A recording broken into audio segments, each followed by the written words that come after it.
trick you can do is you can have what we call a worry hour. And it would be, you would pick an hour of the day, let's say 4 o'clock in the afternoon. And so at 4 o'clock in the afternoon, you're going to go into a room by yourself, wherever that is, closet, or sit in your car, whatever. And for 1 hour, the only thing you can do is worry. Yep. You write down everything you're worried about. If you get through writing it all down after 20 minutes, you write it all down again because you can't do anything else. You're only going to do is worry, worry, worry, worry. Think about all the what ifs, all the, oh my goodness, what if this happens, and all that kind of stuff. Think about all of it. When the hour's up, the timer goes off, and you're like, okay. And then anytime in the other 23 hours you catch yourself worrying, because you will, you say to yourself, oh, I got to wait. I'm going to save that till my worry hour this afternoon. And as silly as that sounds, it actually works. And then what you do is, after you do that for a while, if you feel like you want to, you can make your worry hour 45 minutes. You see? And it will gradually, you'll be able to manage that. And that's the key. I think when you grieve, grieving is like that too. Like somebody told me they cry every day over this person. I said, you know what? Allow yourself to cry every day. But then next month, allow yourself to only cry an hour. And then the next week, allow yourself to only cry 30 minutes. And I think when you break it down like that, when you give yourself the ability to say, I have the right to worry, I have the right to grieve, I have the right to cry, then all of a sudden you have that, you give yourself your permission to be that vulnerable and to be that person. I really love this worry out. Now, do you use this in your therapy sometimes? Absolutely. Yeah? Absolutely, Yeah? yes. Well, yeah, because look, wow. the more you try to hold it in, the worse it gets. It does. Yeah. It just does. Yeah, it does. And so you also have this thing that you wrote called an anxious brain, and I love this as well. These are some things that just really shows how you think and what you think about. But and it says focus on what you know rather than what you suppose. Yes. So talk about that a little bit, if you would. Anxiety is a liar.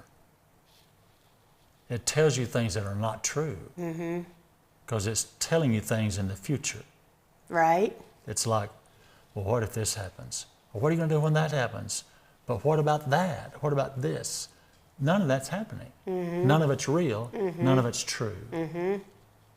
And so you need to ask yourself, in this moment right now, what do I know for certain? Okay? What I know right now at this moment is I'm breathing, I'm sitting in this chair, and I'm talking to you. Right. I know that's real. Yeah. I know that's true. Anything else that because the anxious brain is always about the future. Always wants to pull you into the future, right? But we don't know. Everybody needs to try hard to practice living in the moment because the moment's all we got. This is it. Yeah. You know, when you talk about having bad days and good days, you know, I tell people, you know, when I have a bad day, I tell myself, I can do anything for one day. And one day's all I got to do. Right.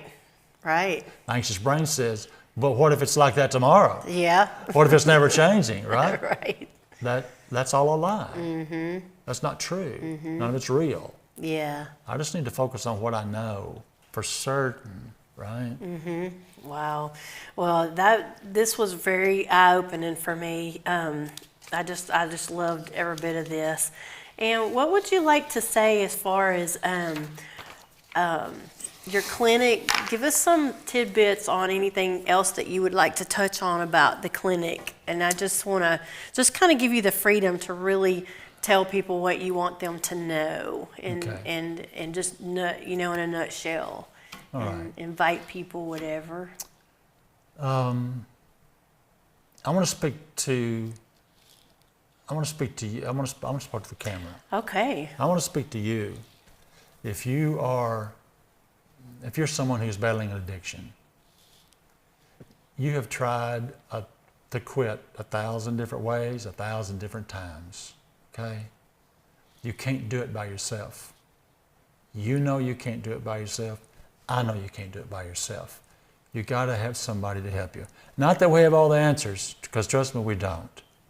But I know that we can at least help you if you're fully committed to change.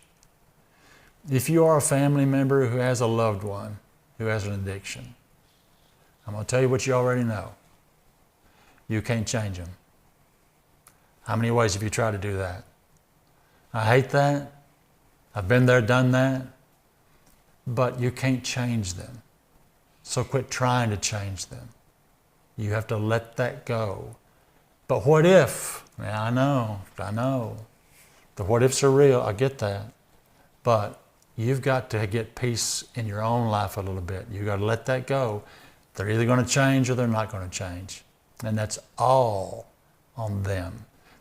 All you can do is you could tell about seeing this little program here, and you can say, hey, I heard about this. I found this phone number. I'm just going to give it to you. And then you just let it go, because you can't make them change.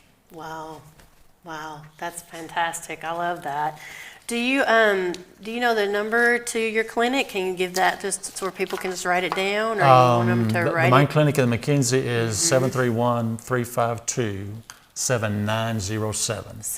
352-7907. And they can transfer you to the OBOT side over there. Okay, all right. I love that. Is there anything else that I know you like to hike and all that stuff, so you and your wife, y'all go hiking and camping and do all that stuff? Absolutely. And you live in the moment when you do that. Absolutely. That's fantastic. Yeah. Well, I really appreciate you being here today. We all do. We appreciate all the things that you've done. It has been an honor for me, as a Christian and as a medical person, to talk with you and to meet somebody like you. You are a breath of fresh air.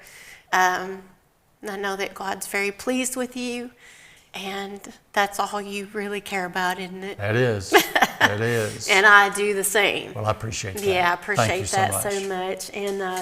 And we would like to just go over some things that are going to be coming up. And so I think we're going to go ahead and do that now. And David, we appreciate you so much. Okay, all right. Thank you. Okay, all right. Be sure to stay tuned for updates regarding the beginning of a brand new show hosted by Teri and April Wilson, titled The Paris Paranormal Show. The local stories, legends, and so much more. So the Paris Paranormal Show. So y'all stay tuned for that. Whenever that's getting started, there will be a call-in section to share any strange happenings, getting ready for that.